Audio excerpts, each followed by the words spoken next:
తెలుసు ఇవాళ నషాముక్త్ భారత్ మీద all over India anti drug pledge తీసుకోమని చెప్పడం జరిగింది. ఈ ప్లెడ్జ్లోనే ఎవ్రీథింగ్ ఇస్తే ఏంటంటే డ్రగ్స్ కన్జంప్షన్ కానీ, డ్రగ్స్ ఎవరైనా అమ్ముతున్న వాళ్ళ ఈ ఇన్ఫర్మేషన్ ఇవ్వడానికి కానీ మనము యాంటీ డ్రగ్స్ సోల్జర్గా వర్క్ చేయాలి. డ్రగ్స్ అనేవి మన హెల్త్నే కాదు టోటల్ జీవితాన్ని పాడు చేస్తాయి. కాబట్టి మనందరము ఇక్కడ ఉన్న వాళ్ళందరము I know all of us are aware of drugs. ఆ డ్రగ్ అబ్యూస్ వల్ల ఏం జరుగుతుంది అనేది కూడా మనకు తెలుసు. కాబట్టి మన ఫ్యూచర్, మన చిల్డ్రన్ బాగుండాలి, మన సొసైటీ బాగుండాలి, మన దేశం బాగుండాలి అంటే మనందరం కూడా యాంటీ డ్రగ్ సోల్జర్స్గా వర్క్ చేయాలి. ఎక్కడన్నా ఎలాంటి డ్రగ్ అబ్యూస్ జరిగినా, డ్రగ్ సెల్లింగ్ జరిగినా, ఎవరైనా డ్రగ్ వాడుతున్నట్టు చూసినా కానీ ఇమ్మీడియట్గా మన హెల్ప్ లైన్ నెంబర్ ఏంది డ్రగ్స్ది 1908.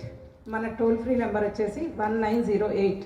ఈ 1908 నెంబర్కి కాల్ చేసినా, 100 డయల్ కాల్ చేసినా కానీ ఇమ్మీడియట్గా యాక్షన్ తీసుకోవడం జరుగుతుంది. అండ్ ఇది ఒక పెద్ద అఫెన్స్ అనేది మనం సొసైటీలో అందరికీ కూడా చెప్పాలి. And first it should start from our family and children. మీరందరూ కూడా, మీ అందరికీ చిన్నపిల్లలు ఉంటారు కాబట్టి ఫోకస్ ఆన్ యువర్ చిల్డ్రన్. మనకి తెలియకుండానే అడిక్షన్ జరుగుతుంది సొసైటీలో.